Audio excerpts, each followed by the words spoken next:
Hi friends, ನಮಸ್ತೆ. Welcome to the channel ನಿಷ್ಕಲಾಸ್ ಪ್ರಪಂಚ. ಎಲ್ರು ಹೇಗಿದ್ದೀರಾ? ತುಂಬಾನೇ ಚೆನ್ನಾಗಿದ್ದೀರಾ ಅಂತ ಅನ್ಕೊಂಡಿದೀನಿ. ನಾನು ಕೂಡ ತುಂಬಾನೇ ಚೆನ್ನಾಗಿದ್ದೀನಿ. ಫ್ರೆಂಡ್ಸ್, ಇವತ್ತು ನಾನು ಬೆಳಿಗ್ಗೆಯಿಂದ ವ್ಲಾಗ್ನ ಸ್ಟಾರ್ಟ್ ಮಾಡ್ತಾ ಇದ್ದೀನಿ. ಮಕ್ಕಳೆಲ್ಲ ಸ್ಕೂಲಿಗೆ ಹೋಗಿದ್ದಾರೆ. 3 ಜನಕ್ಕೂ ಸ್ಕೂಲಿಗೆ ಹೋಗಿರೋದ್ರಿಂದ ನಾನು ಫ್ರೀ ಇದ್ದೆ.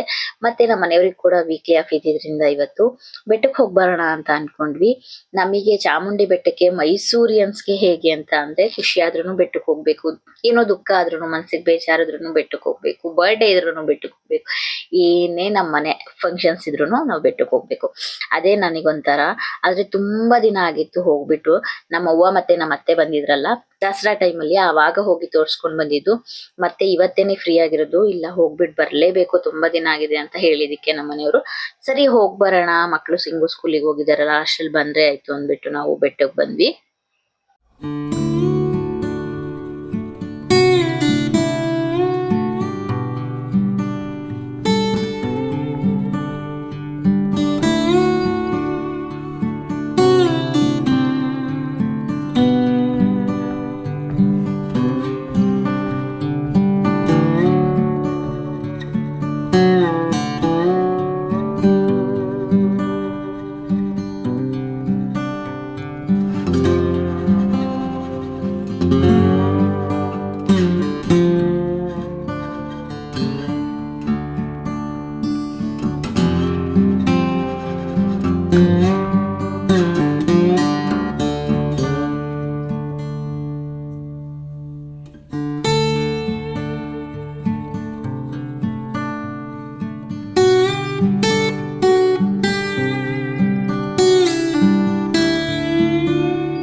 ದರ್ಶನ ಅಂತೂ ತುಂಬಾನೇ ಚೆನ್ನಾಗಿತ್ತು. ಇವಾಗ ಯಾವಾಗ್ಲೂ ಕ್ಯೂ ಇರ್ತಾರೆ, ಜಾಸ್ತಿ ಜನ ಇರ್ತಾರೆ. ಅದಕ್ಕೋಸ್ಕರ ನಾವು ಕೂಡ ಟಿಕೆಟ್ಸ್ ತಗೊಳ್ಳೋಣ ಅಂತ ಹೋದ್ವಿ. 100 rupees ಟಿಕೆಟ್ ಇದ್ದಿದ್ದನ್ನ ಇವಾಗ 200 rupees ಮಾಡಿದ್ದಾರೆ. ಪರವಾಗಿಲ್ಲ, ಅದೇ ತಗೊಂಡು ಹೋದ್ರೆ ಆಯ್ತು. ಮತ್ತೆ ಮಕ್ಕಳು ಹೋಗೋ ಅಷ್ಟರಲ್ಲಿ ನಮಗೆ ಹೋಗಕ್ಕಾಗಲ್ಲ ಅಂದ್ಬಿಟ್ಟು ಟಿಕೆಟ್ ತಗೊಂಡು ನಾವು ದರ್ಶನ ಮಾಡ್ಕೊಂಡು ಲಡ್ಡು ಪ್ರಸಾದ ತಗೊಂಡು ಸ್ವಲ್ಪ ಅಲ್ಲೇ ಕುತ್ಕೊಂಡು ನಿಮ್ದಿಯಾಗ ಒಂದ್ 5 ನಿಮಿಷ ಕುತ್ಕೊಂಡ್ವಿ. ಆದ್ರೂ ಕೂಡ ಯಾಕೋ ಒಂಥರ ಮನ್ಸಿಗೆ ನೆಮ್ಮದಿನೇ ಆಗ್ತಿರ್ಲಿಲ್ಲ. ತುಂಬಾ ದಿನದಿಂದ ಹೋಗ್ಬೇಕು ಅನ್ಕೊಂಡಿದ್ದಕ್ಕೆ ಹೋಗ್ಬಿಟ್ಟು ಬರೋಣ ಅಂತ ಹೊರಟ್ವಿ. ಏನೋ ಒಂಥರ ದೇವಸ್ಥಾನಕ್ಕೆ ಹೋಗಿ ಬಂದ್ರೆ ಮನ್ಸಿಗೆಲ್ಲ ನೆಮ್ಮದಿ ಅದಂತೂ ಸಿಗುತ್ತೆ, ಅದಂತೂ ನಿಜ ಅಲ್ವಾ. ಅದಾದ್ಮೇಲೆ ನಾವು ಬರ್ತಾ ಮಕ್ಳಿಗೆ ಶೂಸ್ ನೋಡ್ಬೇಕಿತ್ತು ಅಂತ ಡೆಕೋಥಲಾನಿಗೆ ಬಂದ್ವಿ. ಆದ್ರೆ ನಮಗೆ ಸೈಜಸ್ಸೇ ಸಿಕ್ಲಿಲ್ಲ. ಹೋದ್ ವರ್ಷನೂ ನಾನು ಶಾಪಲ್ಲಿ ಕೊಡ್ಸಿದಿಕ್ಕೂ ಡೆಕೋಥಲಾನಲ್ಲಿ ಕೊಡ್ಸಿದಿಕ್ಕೂ ತುಂಬಾನೇ ವ್ಯತ್ಯಾಸ ಇತ್ತು. ನಂದು ದೊಡ್ಡ ಮಗಳದಂತೂ ಶೂ ಒಂದು 3.5 ವರ್ಷನೇ ಬಂತು ಡೆಕೋಥಲಾನಲ್ಲಿ ಕೊಡ್ಸಿದ್ದು. ಅದಕ್ಕೋಸ್ಕರ ನೋಡೋಣ ಅಂತ ಬಂದ್ವಿ. ಅದ್ ನೋಡಿದ್ರೆ ಸೈಜಸ್ಸು ಇರ್ಲಿಲ್ಲ, ಕಲೆಕ್ಷನ್ಸು ಇರ್ಲಿಲ್ಲ ಜಾಸ್ತಿ. ಅದಕ್ಕೋಸ್ಕರ ನಾವು ಒಂದ್ ಸ್ವಲ್ಪ ನೋಡ್ಕೊಂಡು ಹೋಗ್ತಾ ಇದೀವಿ. ಮತ್ತೆ ಶಾಪಿಂಗ್ ಮಾಡ್ಬೇಕು. ನಾವು ಟ್ರಿಪ್ ಹೋಗೋಣ ಅನ್ಕೊಂಡಿದೀವಿ. ಸರಿ, ಅದಕ್ಕೋಸ್ಕರ ಶಾಪಿಂಗ್ ಮಾಡ್ಬೇಕು. ನೋಡೋಣ ಯಾವ್ಯಾವ ಕಲೆಕ್ಷನ್ಸ್ ಇದೆ ಅಂತ ನೋಡ್ತಾ ಇದೀವಿ. ನಾನು ಆ ತರದೆಲ್ಲ ನೈಟ್ ಪ್ಯಾಂಟ್ಸ್ ಎಲ್ಲ ತಗೊಂಡಿದ್ದೆ ಅಲ್ವಾ, ಎಲ್ಲ ನಾನ್ ತಗೊಂಡಾಗಿಂತ ಇವಾಗ 300 rupees ಜಾಸ್ತಿ ಆಗಿದೆ ಹೇಳ್ಬೇಕು ಅಂತಂದ್ರೆ. ಅಲ್ಲಿ ಸಿಕ್ಲಿಲ್ಲ ಅಂತ ನಾವು ಮತ್ತೆನೆ ಸಂಜೆ ನಾವು ಅವರಿಗೆ ಸ್ಲಿಪ್ಪರ್ಸ್ ಬೇಕೇ ಬೇಕು ಅಂತ ಹೇಳಿದ್ರು, ಡೈಲಿ ವೇರಿಗೆ ಬೇಕು ಅಂತ ಹೇಳಿದ್ರು. ಅದಕ್ಕೋಸ್ಕರ ಡೈಲಿ ವೇರಿಗೆ ಕೂಡ ಸ್ಲಿಪ್ಪರ್ಸ್ ಎಲ್ಲ ನೋಡೋಣ ಅಂತ ನಮ್ಮ ಮನೆಯವ್ರಿಗೆ ಪರಿಚಯ ಇರೋರ್ ಅಂಗಡಿ ಕರ್ಕೊಂಡ್ ಅಲ್ಲಿ ನಾನು ಎಲ್ರಿಗೂ ತಗೊಂಡೆ. ದೊಡ್ಡ ಮಗಳಿಗೆ, ಚಿಕ್ಕ ಮಗಳಿಗೆ, ಮತ್ತೆ ಬಬ್ಲು ಮಾತ್ರ ಸೈಜಸ್ ಸಿಗ್ಲಿಲ್ಲ. ಅವ್ರಪ್ಪ ಕೂಡ ತಗೊಂಡ್ರು. ನಾನು ಮತ್ತೆ ಬಬ್ಲು ತಗೊಂಡಿರ್ಲಿಲ್ಲ. ಅವರೆಲ್ಲ ತಗೊಂಡ್ಬಿಟ್ಟು ಬಂದ್ವಿ. ಕಲೆಕ್ಷನ್ಸ್ ಓಕೆ ಓಕೆ ಆಗಿತ್ತು, ಪರವಾಗಿಲ್ಲ. ಆದ್ರೆ ಎಮರ್ಜೆನ್ಸಿಗೆ ಬೇಕೇ ಬೇಕಿತ್ತು ಅಂದ್ಬಿಟ್ಟು ತಗೊಂಡ್ವಿ. ಮತ್ತೆ ಮತ್ತೆ ಬರಕ್ಕಾಗಲ್ಲ ಅಲ್ವಾ, ಅದಕ್ಕೋಸ್ಕರ ನಾನು ಒಂದ್ 2 ಜೊತೆನೆ ತಗೊಂಡ್ಬಿಟ್ಟೆ. ಮತ್ತೆ ಮದ್ವೆಗಳೆಲ್ಲ ಬರುತ್ತೆ, ಇರ್ಲಿ ಇನ್ನೊಂದ್ ಜೊತೆ ಇರ್ಲಿ ಅಂದ್ಬಿಟ್ಟು ಚಿಕ್ಕೋಳಿಗೂ 2, ದೊಡ್ಡೋಳಿಗೂ 2 ತಗೊಂಡ್ವಿ. ಅವ್ರಿಗಂತೂ ಸಖತ್ ಇಷ್ಟ ಆಯ್ತು. ಹೇಳ್ತಾ ಇದ್ರು, ಮಮ್ಮಿ ನನಗೆ ಚೆನ್ನಾಗಿದೆ, ನಂದು ಫ್ಯಾನ್ಸಿ ಐಟಮ್ ತಗೊಂಡೆ ಇನ್ನೊಂದು. ಆದ್ರೆ ನಮಗೆ ಪೂನಾದಲ್ಲಿ ಎಷ್ಟು ಕಲೆಕ್ಷನ್ಸ್, ಎಷ್ಟು ವೆರೈಟೀಸ್ ಸಿಕ್ತಿತ್ತು. ಇವಾಗ್ಲೂ ಸಿಗುತ್ತೆ ಆನ್ಲೈನ್ ಅಲ್ಲಿ. ನನ್ಗೆ ಆನ್ಲೈನ್ ಅಲ್ಲಿ ಪರ್ಚೇಸ್ ಮಾಡೋದು ನಿಜವಾಗ್ಲೂ ಇಷ್ಟ ಆಗಲ್ಲ. ನಾನು ಯಾವಾಗ್ಲೂ ಮಾಡೋದು ಇಲ್ಲ. ಯಾವಾಗಾರು ಅಪರೂಪ ಎಮರ್ಜೆನ್ಸಿಗೆ ಮಾತ್ರ ನಾನು ಆನ್ಲೈನ್ ಅಲ್ಲೆಲ್ಲ ಪರ್ಚೇಸ್ ಮಾಡೋದು. ನನಗೆ ಈ ತರ ಡೈರೆಕ್ಟ್ ಆಗಿ ನೋಡಿ ತಗೊಳ್ಳೋದೇನೆ ಇಷ್ಟ ಆಗುತ್ತೆ. ಈ ತರ ಫ್ಯಾನ್ಸಿ ಐಟಮ್ ಅಲ್ಲೆಲ್ಲ ಪೂನಾದಲ್ಲಿ ಎಷ್ಟು ಸಿಕ್ತಿತ್ತು ಅಂತಂದ್ರೆ, ಆಗಂತೂ ನಮಗೆ ಇದ್ದಿದ್ದು ಒಬ್ಳೆ ಮಗಳಲ್ವಾ, ಅವಳಿಗೆ ಒಂದು ತಗೊಳಕ್ ಹೋದ್ರೆ ನಾವು ಮೂರ್ ಮೂರ್ ತಗೊಂತಿದ್ವಿ. ಡ್ರೆಸ್ಸಸ್ ಆದ್ರೆ ಒಂದ್ ತಗೊಳಕ್ ಹೋದ್ರೆ ಮೂರ್ ಮೂರ್ ತಗೋತಿದ್ವಿ. ಯಾವಾಗ್ಲೂ ಹೊಸ ಡ್ರೆಸ್ಸಸ್ ಆಗ್ಲಿ, ಹೊಸ ಸ್ಯಾಂಡಲ್ಸ್ ಆಗ್ಲಿ ಮನೇಲಿ ಯಾವಾಗ್ಲೂ ಇರ್ತಿತ್ತು. ಅಷ್ಟು ಚೆನ್ನಾಗಿ ಸಿಕ್ತಿತ್ತು, ಅಷ್ಟು ವೆರೈಟೀಸ್ ಸಿಕ್ತಿತ್ತು ಅಲ್ಲಿ. ಅವಳು ಅಷ್ಟೇ ದೊಡ್ಡೋಳಿಗೆ ಜಾಸ್ತಿ ಚೆನ್ನಾಗೆಲ್ಲ, ಮೊದಲನೇ ಮಗಳಾಗಿರೋದ್ರಿಂದ ಮುದ್ದು ಕೂಡ ಜಾಸ್ತಿ. ಈ ತರ ಎಲ್ಲ ಜಾಸ್ತಿ ತಕೊಡ್ತಿದ್ವಿ ಅವಳಿಗೆಲ್ಲ. ನಾವಾಗ್ಲಿ ನನ್ ತಂಗಿ ಆಗ್ಲಿ, ಅವಳು ಅದೇ ಹೇಳ್ತಾಳೆ ನನ್ ತಂಗಿ, ನನ್ ಮಗಳಿಗೂನು ಇವಾಗ ಅಷ್ಟು ಕೊಡ್ಸಲ್ವೇನೋ ಅನ್ಸುತ್ತೆ, ಅಷ್ಟು ನಿನಗೆ ಕೊಡ್ಸಿರೋದು, ಅಷ್ಟು ನಿನಗೆ ಮುದ್ದಾಗಿ ನೋಡ್ಕೊಂಡಿರೋದು ಅಂತ ಹೇಳ್ತಾ ಇರ್ತಾಳೆ. ಇಲ್ಲಿ ಕಲೆಕ್ಷನ್ಸ್ ನೋಡಿ ಈ ತರ ಇತ್ತು, ಆದ್ರೆ ಸೈಜಸ್ ಆದ್ ಮಾತ್ರ ಸ್ವಲ್ಪ ಕಡಿಮೆನೆ ಇತ್ತು. ಇವಾಗ ಅನ್ ಸೀಸನ್ ಅಲ್ವಾ, ಅದಕ್ಕೋಸ್ಕರ ಸ್ವಲ್ಪ ಕಲೆಕ್ಷನ್ಸ್ ಕಡಿಮೆ ಇದೆ ಮೇಡಮ್ ಅಂತ ಹೇಳ್ತಾ ಇದ್ರು. ನನಗೆ ಯಾವ್ದು ಬೇಕಿತ್ತು ಅದನ್ನ ನಾನು ಅದ್ರಲ್ಲೇ ಸೆಲೆಕ್ಟ್ ಮಾಡ್ಕೊಂಡು ಬಂದ್ವಿ. ನನಗೆ ಕೂಡ ನೋಡ್ಬೇಕಿತ್ತು, ನನಗೆ ಬೇಡ ಇವಾಗ್ಲೇನೆ ಒಂದ್ ಸ್ವಲ್ಪ ದಿನ ಹೋಗ್ಲಿ, ಆಮೇಲೆ ತಗೊಂತೀನಿ, ಸ್ವಲ್ಪ ಒಳ್ಳೆ ಕಲೆಕ್ಷನ್ಸ್ ಬರ್ಲಿ, ಇಲ್ಲ ಬೇರೆ ಕಡೆ ನೋಡ್ತೀನಿ ಅಂತ ಅಂದ್ಬಿಟ್ಟು ಬಂದೆ. ನಮ್ಮ ಮನೆಯವ್ರಿಗಂತೂ ಶೂ ಇಷ್ಟ ಆಗಿತ್ತು, ಒಂದು ತಗೊಂತೀನಿ, ತುಂಬಾ ದಿನ ಆಗಿದೆ ಅಂತ ಅಂದ್ಬಿಟ್ಟು ಶೂ ಕೂಡ ತಗೊಂಡ್ರು. ಹೇಗಿದೆ ಅಂತ ಹೇಳಿ ವುಡ್ಲ್ಯಾಂಡ್. ಅದಾದ್ಮೇಲೆ ಪಾಪು ಒಂದ್ ಚಾಕ್ಲೇಟ್ ಇಟ್ಕೊಂಡಿದ್ದ, ಅಂಗಡಿಲೇ ಬಿಟ್ಬಿಟ್ಟು ಬಂದಿದ್ದಾನೆ, ಎಲ್ ಬಿಟ್ಟೆ ಅಂತ ಗೊತ್ತಾಗ್ಲಿಲ್ಲ ಅಂತ ಇವಾಗ ಅವನಿಗೆ ಬೇಜಾರಾಗ್ತಾ ಇದೆ. ಅದಾದ್ಮೇಲೆ ಊರಿಗೆ ಕೂಡ ಹೋಗಿ ಬರ್ಬೇಕಿತ್ತು. ಹಾಗೇನೆ ಊರಿಗೆ ಹೋಗಿದ್ದಾಗ ನಾನು ಹಾಗೇನೆ ಒಂದು ರೆಕಾರ್ಡ್ ಮಾಡ್ಕೊಂಡೆ. ಇದು ಸಾಗರಕಟ್ಟೆ ರೋಡಲ್ಲಿ ನಾವು ಫಸ್ಟ್ ಟೈಮ್ ಹೋಗಿದ್ದು. ನಮ್ಮ ತಂಗಿ ಹಸ್ಬೆಂಡ್ ಜೊತೆ ಹೋಗಿದ್ದೆ. ನಾನು ನಮ್ಮ ಮನೆಯವರು ಹೋಗ್ಬೇಕಾದ್ರೆ ನೋಡೋಣ ಈ ಕಡೆನೆ ಹೋಗೋಣ, ಹತ್ರ ಆಗ್ಬಿಡತ್ತೆ ಅಂದ್ಬಿಟ್ಟು ಸಾಗರಕಟ್ಟೆ ಕಡೆ ಹೋಗಿದ್ವಿ. ಎಷ್ಟು ಚೆನ್ನಾಗಿತ್ತು ಗೊತ್ತಾ ವ್ಯೂ ಅಂತೂ. ಆ ಕಡೆ ಹೋದ್ರೆ ತುಂಬಾನೇ ಚೆನ್ನಾಗಿ ಸಿಗುತ್ತೆ, ತುಂಬಾ ಹಸಿರು ನೋಡ್ಕೊಂಡು ಹೋಗ್ಬೋದು, ಹೊಲ ಗದ್ದೆಗಳೆಲ್ಲ ನೋಡ್ಕೊಂಡು ಹೋಗ್ಬೋದು ಆ ಕಡೆ ಹೋದ್ರೆ. ಮತ್ತೆ ಟ್ರಾಫಿಕ್ ಕೂಡ ಕಡಿಮೆ ಇರುತ್ತೆ, ಆರಾಮಾಗಿ ಬೇಗನೆ ಹೋಗ್ಬೋದು ಅಂತ ಆ ಕಡೆ ಹೋಗಿದ್ವಿ. ಅದಾದ್ಮೇಲೆ ನಾನು ಊರಿಗೆ ಹೋದಾಗ ಏನು ರೆಕಾರ್ಡ್ ಮಾಡ್ಕೊಳಕ್ಕೇನು ಹೋಗಿರ್ಲಿಲ್ಲ, ಸ್ವಲ್ಪ ದಿನ ಅಷ್ಟೇ. ಒನ್ ಡೇ ಬೆಳಿಗ್ಗೆ ಹೋಗ್ಬಿಟ್ಟು ಹಿಂಗ್ ಸಂಜೆ ಬಂದ್ವಿ. ಪಾಪು ಮತ್ತೆ ನಾನು ನಮ್ಮ ಮನೆಯವ್ರ ಮಾತ್ರ ಹೋಗಿದ್ವಿ, ಮಕ್ಳು ಸ್ಕೂಲಿಗೆ ಕಳ್ಸ್ಬಿಟ್ಟು ಹೋಗಿರೋದ್ರಿಂದ ಸಂಜೆ ಅಷ್ಟರಲ್ಲಿ ನಾವು ವಾಪಸ್ ಬರ್ಬೇಕಾಯ್ತು, ಬನ್ನಿ. ಅದಾದ್ಮೇಲೆ ನಾವು ಮಾರನೇ ಬೆಳಿಗ್ಗೆ ನನ್ನ ದೊಡ್ಡ ಮಗಳಿಗೆ ನವೋದಯ ಎಕ್ಸಾಮ್ ಇತ್ತು, ಅದನ್ನ ಬರ್ಸಕ್ಕೆ ಅಂದ್ಬಿಟ್ಟು ಹೋಗ್ತಾ ಇದೀವಿ. ನಮ್ಮ ಮನೆಯವರು ಮತ್ತೆ ನಮ್ಮ ಅಮ್ಮ ಹೋಗಿದ್ದಾರೆ, ನಾವು ಹಿಂದೆಯಿಂದ ಮತ್ತೆ ನಾವು ಆಟೋದಲ್ಲಿ ಹೋಗೋಣ ಅಂತ ನಾನು ಪಾಪು ಮತ್ತೆ ಚೋಟು ಹೋಗ್ತಾ ಇದ್ವಿ. ಏನೋ ಒಂಥರ ಇಲ್ಲೇ ಇರೋದ್ರಿಂದ, ಎಕ್ಸಾಮ್ ಮೈಸೂರಲ್ಲೇ ಇದ್ದಿದ್ರಿಂದ ಜೊತೆಲಿ ಹೋಗೋಣ ಅಂತ ನಾವು ಹೊರಟ್ವಿ. ಅಲ್ಲಿ ನೋಡಿದ್ರೆ ಮಕ್ಳೆಲ್ಲ ಬಂದಿದ್ರು, ಇವರೇ ಬಂದಿರ್ಲಿಲ್ಲ ನಮ್ಮ ಮನೆಯವ್ರು ಫಸ್ಟ್ ಹೊರಟು ಹೋಗಿದ್ದು. ಯಾಕೆ ಅಂತ ಅಂದ್ರೆ ಅವರಲ್ಲಿ ಏನೋ ತಗೊಬೇಕಿತ್ತು, ಪೆನ್ ಎಲ್ಲ ತಗೊಬೇಕಿತ್ತು, ತಗೊಂತಿದ್ವಿ ಅಂತ ಹೇಳಿದ್ರು. ನಾವಿಲ್ಲಿ ಸೆಂಟರ್ ಹತ್ರ ಬಂದ್ವಿ, ಎಕ್ಸಾಮ್ ಸೆಂಟರ್ ಹತ್ರ ಬಂದ್ಮೇಲೆ ಅವರು ಕೂಡ ಬಂದ್ರು. ಅಷ್ಟರಲ್ಲಿ ಅವಳನ್ನ ಬಿಟ್ಬಿಟ್ಟು ಎಕ್ಸಾಮ್ ಬರ್ಸ್ಕೊಂಡು ನಮ್ಮ ಮನೆಯವರು ಕರ್ಕೊಂಡ್ ಬಂದ್ರು.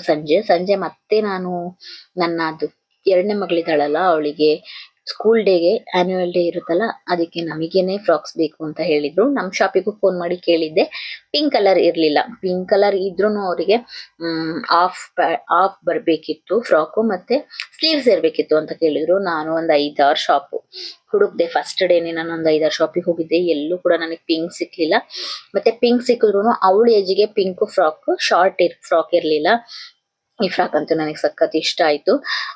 ಹಾಗೇನೆ ಅದಕ್ಕೆ ವಿಡಿಯೋ ಮಾಡ್ಕೊಂಡೆ. ಗುಡ್ ಲುಕ್ಸ್ ಎಲ್ಲ ಕಡೆ ಹೋಗಿದ್ವಿ, ಸಿಕ್ಲೇ ಇಲ್ಲ, ಫ್ರಾಕ್ ಸಿಕ್ಲಿಲ್ಲ. ನೆಕ್ಸ್ಟ್ ನೋಡಿದ್ರೆ ಆಯ್ತು. ಮತ್ತೆ ನಾನೊಂದು ಆನ್ಲೈನ್ ಅಲ್ಲಿ ಕೂಡ ನೋಡಿದ್ದೆ, ಅದನ್ನ ಕೂಡ ಆರ್ಡರ್ ಮಾಡಿದೆ. ಅದು ಪಿಂಕ್ ಫ್ರಾಕ್ ಆಗಿರ್ಲಿಲ್ಲ, ಬೇರೆ ಕಲರ್ ಬಂದಿತ್ತು ಫ್ರಾಕು. ಅದಕ್ಕೋಸ್ಕರ ನನಗೂ ಇಷ್ಟ ಆಗ್ಲಿಲ್ಲ, ಮತ್ತೆ ಲೆಂತ್ ಕೂಡ ಕಡಿಮೆ ಬಂದಿತ್ತು. ಅದಕ್ಕೋಸ್ಕರ ಅದನ್ನ ಇರ್ಲಿ ಹಾಗೇನೆ ನನ್ನ ತಂಗಿ ಮಗಳಿಗೆ ಕೊಟ್ರೆ ಆಯ್ತು ಅಂದ್ಬಿಟ್ಟು ಅದನ್ನ ಹಾಗೆ ಇಟ್ವಿ. ಅದಾದ್ಮೇಲೆ ಈ ವಾರ ಎಲ್ಲ ನನಗೆ ಹೇಗಾಗ್ಬಿಟ್ಟಿದೆ ಅಂತಂದ್ರೆ ಫುಲ್ ಓಡಾಟ ಆಗ್ಬಿಟ್ಟಿದೆ. ನನಗೆ ವಿಡಿಯೋಸ್ ಮಾಡ್ಕೊಳಕ್ಕೂ ಟೈಮ್ ಸಿಗ್ತಿಲ್ಲ. ವಿಡಿಯೋಸ್ ಮಾಡ್ಕೊಳಕ್ಕೆ ಅಂದ್ರೆ ವಿಡಿಯೋ ಎಡಿಟ್ ಮಾಡಕ್ಕೆ ಟೈಮ್ ಸಿಗ್ತಾ ಇಲ್ಲ, ಹಾಗಾಗ್ಬಿಟ್ಟಿದೆ. ಯಾಕಂದ್ರೆ ಮಕ್ಕಳು 3 ಜನ ಆಗಿರೋದ್ರಿಂದ ತುಂಬಾನೇ ಬಿಸಿ ಲೈಫ್ ಆಗ್ಬಿಟ್ಟಿದೆ ನನಗೆ.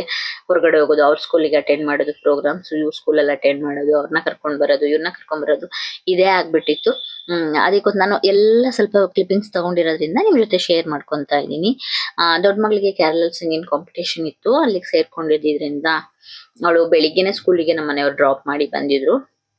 ಆದ್ರೆ ಅವಳು ಯಾವಾಗ್ಲೂ ಸಿಂಗಿಂಗ್ ಎಲ್ಲ ಸೇರ್ಕೊಂತ ಇರ್ತಾಳಲ್ವಾ, ನಾನು ಕನ್ನಡ ರಾಜ್ಯೋತ್ಸವಗೂ ಸೇರ್ಕೊಂಡಿದ್ಲು, ಅವಾಗ ಹೋಗಿರ್ಲಿಲ್ಲ.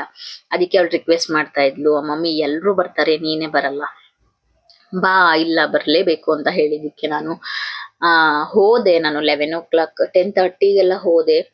ಅವರು ಯಾವ ಸ್ಕೂಲಿಗೆ ಹೇಳಿದ್ರು ಅಲ್ಲಿ ನೋಡಿದ್ರೆ ಇವ್ರು ಬಂದಿರ್ಲಿಲ್ಲ, ಮಕ್ಳು ಬಂದಿರ್ಲಿಲ್ಲ. ಯಾಕಂದ್ರೆ ಇವ್ರದ್ದು ನಂಬರ್ ಇದ್ದಿದ್ದು ಟೋಕನ್ ನಂಬರ್ ಇದ್ದಿದ್ದು 44 ಇತ್ತು. 44 ಆಗಿದ್ರಿಂದ ನಾನು ಹೋಗಿ ಒಂದ್ ಅರ್ಧ ಗಂಟೆ ಆದ್ಮೇಲೆ ಮಕ್ಕಳು ಬಂದ್ರು ಅವರಿಗೆಲ್ಲ ಸ್ನಾಕ್ಸ್ ಎಲ್ಲ ಕೊಟ್ಟರು, ಸ್ಕೂಲಿಂದ ಪ್ರೊವೈಡ್ ಮಾಡಿದ್ರು. ಮತ್ತೆ ಅಲ್ಲೇ ಸೈಡ್ ಅಲ್ಲಿ ಒಂದ್ ಸ್ವಲ್ಪ ಮಕ್ಕಳು ಸ್ನಾಕ್ಸ್ ಕೊಡ್ಸಿದ್ರು. ಅಮ್ಮ ಅಂತ ಹೋದ್ಮೇಲೆ ಅವರು ಕೇಳ್ತಾರಲ್ವಾ, ಅಮ್ಮ ಏನಾದ್ರು ತಗೊಂಬ ಹೋಗು, ನಾವ್ ಇಲ್ಲೇ ಕೂತಿರ್ತೀವಿ ಅಂತ ಹೇಳಿದ್ರು. ಅವ್ರಿಗೆ ಜ್ಯೂಸ್ ಎಲ್ಲ ಕೊಡ್ಸಿ ಅಲ್ಲೇನೆ ಒಂದ್ ಸ್ವಲ್ಪ ನಾನು ಕುತ್ಕೊಂಡಿದ್ದೆ. ಯಾಕಂದ್ರೆ ಬಂದ್ಮೇಲೆ ಅಷ್ಟು ದೂರ ಬಂದಿದ್ದೀನಿ, ಪ್ರೋಗ್ರಾಮ್ ನೋಡ್ಕೊಂಡೇ ಹೋಗೋಣ, ಪರವಾಗಿಲ್ಲ ಲೇಟ್ ಆದ್ರೂ ಪರವಾಗಿಲ್ಲ ಅಂದ್ಬಿಟ್ಟು ನಾವು ತುಂಬಾನೇ ವೇಟ್ ಮಾಡಿದ್ರಿ. ನಾವು ಹೋಗಿದ್ದಕ್ಕಿಂತ ಇವ್ರ ಸಾಂಗ್ ಬರೋದಕ್ಕೆ 20 ಸಾಂಗ್ಸ್ ಡಿಫ್ರೆನ್ಸ್ ಇತ್ತು. ಆದ್ರೂ ಕೂಡ ವೇಟ್ ಮಾಡಿ ನಾವು ಅವ್ರ ಜೊತೆನೆ ಇದ್ವಿ. ಅಲ್ಲೇನೆ ಹೊರಗಡೆ ಅವ್ರ ಟೀಚರ್ಸ್ ಕೂಡ ಬಂದಿದ್ರು, ಅವ್ರು ಕೂಡ ಪ್ರಾಕ್ಟೀಸ್ ಎಲ್ಲ ಮಾಡಿಸ್ತಾ ಇದ್ರು ಹೊರಗಡೆನೆ. ಆದ್ರೆ ನೆರಳಿತ್ತು, ಒಂದ್ ಸ್ವಲ್ಪ ನೆರಳಲ್ಲಿ ಕೂತ್ಕೊಂಡು ಪಾಪು ಮತ್ತೆ ನಾನು ಹೋಗಿದ್ವಿ. ಚೋಟುಗೆ ಸ್ಕೂಲ್ ಇತ್ತು, ಇಲ್ಲೇ ಕೂಡ ಪ್ರಾಕ್ಟೀಸ್ ಮಾಡಿಸ್ತಾ ಇದ್ರು. ಅಲ್ಲೇನೆ ಕೂಡ ತುಂಬಾನೇ ಮಕ್ಕಳು ಎಷ್ಟು ಕಲರ್ಫುಲ್ ಡ್ರೆಸ್ ಹಾಕೊಂಡಿದ್ರು, ಎಷ್ಟು ಚೆನ್ನಾಗಿ ಕಾಣಿಸ್ತಾ ಇದ್ರು ಅಂದ್ರೆ ತುಂಬಾನೇ ಚೆನ್ನಾಗಿ ಕಾಣಿಸ್ತಾ ಇದ್ರು.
ಇವ್ರ ಸ್ಕೂಲಿಂದಾನೇ ಒಂದ್ 4-5 ಗ್ರೂಪ್ ಇತ್ತು. 4-5 ಗ್ರೂಪಿಗೂ ಪ್ರೈಸ್ ಬಂದಿದೆ ಅಂತಾನೆ ಹೇಳ್ಬೋದು. ಫಸ್ಟ್, ಸೆಕೆಂಡ್, ಥರ್ಡ್ ಆ ತರ ಎಲ್ಲಾ ಗ್ರೂಪಿಗೂ ಪ್ರೈಸ್ ಬಂದಿತ್ತು. ಡಿಸಿಪ್ಲಿನ್ ಆಗಿರ್ಬೋದು, ಆ ಡ್ರೆಸ್ಸಿಂಗ್ ಸೆನ್ಸ್ ಆಗಿರ್ಬೋದು, ತುಂಬಾನೇ ಚೆನ್ನಾಗಿತ್ತು. ಎಲ್ಲಾ ಮಕ್ಕಳು ಕೂಡ ತುಂಬಾನೇ ಚೆನ್ನಾಗಿ ಹಾಡು ಹೇಳಿದ್ರು. ನಾನ್ ಕೂಡ ಅದನ್ನ ಸ್ವಲ್ಪ ನಿಮ್ ಜೊತೆ ಶೇರ್ ಮಾಡ್ಕೊಳಕ್ ಟ್ರೈ ಮಾಡಿದೀನಿ, ನೀವು ಕೂಡ ನೋಡಿ.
ಇದಾಗಿತ್ತು ಇವತ್ತಿನ ವಿಡಿಯೋ ಫ್ರೆಂಡ್ಸ್. ಅದಾದ್ಮೇಲೆ ಫೋಟೋಸ್ ಎಲ್ಲ ತೆಗೆಸ್ಕೊಂಡು ಹೊರಗಡೆ ಬಂದ ತಕ್ಷಣ ಅವರು ಮ್ಯಾಮ್ಸ್ ಜೊತೆ ಎಲ್ಲ, ಟೀಚರ್ಸ್ ಜೊತೆ ಎಲ್ಲ ವಿಡಿಯೋ ಫೋಟೋಸ್ ಎಲ್ಲ ತೆಗೆಸ್ಕೊಳ್ಳೋವರೆಗೆ ನಾವು ವೇಟ್ ಮಾಡಿದ್ವಿ.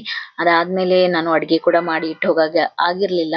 ನಮ್ಮ ಮನೆಯವ್ರು ಕೂಡ ಹೊರಗಡೆಯಿಂದಾನೆ ತಗೊಂಬಂದ್ ಇಟ್ಟಿರ್ತೀನಿ ಮನೆಗೆ, ಏನ್ ತೊಂದ್ರೆ ತಗೊಂಬೇಡ ನೀನು ಬಾ, ಪ್ರೋಗ್ರಾಮ್ ಮುಗಿಸ್ಕೊಂಡ್ ಕರ್ಕೊಂಡ್ ಬಾ ಅಂತ ಹೇಳಿದ್ರು. ಅವ್ರು ಬರಕಾಗಿರ್ಲಿಲ್ಲ, ಅವರಿಗೆ ಡ್ಯೂಟಿ ಇದ್ದಿದ್ರಿಂದ. ಇದಾಗಿತ್ತು ಫ್ರೆಂಡ್ಸ್ ನನ್ನ ಇವತ್ತಿನ ವಿಡಿಯೋ. ನನ್ನ ವಿಡಿಯೋಸ್ ಎಲ್ಲ ನಿಮಗೆ ಇಷ್ಟ ಆಗ್ತಿದ್ರೆ ಲೈಕ್ ಮಾಡಿ, ಶೇರ್ ಮಾಡಿ, ನನ್ನ ಚಾನಲ್ ನ ಸಬ್ಸ್ಕ್ರೈಬ್ ಮಾಡ್ಕೊಳ್ಳಿ. ನಿಷ್ಕಲಾಸ್ ಪ್ರಪಂಚ ಯೂಟ್ಯೂಬ್ ಚಾನಲ್ ನ ಸಪೋರ್ಟ್ ಮಾಡಿ. ನೆಕ್ಸ್ಟ್ ವಿಡಿಯೋದಲ್ಲಿ ಸಿಗ್ತೀನಿ. ಬಾಯ್ ಬಾಯ್.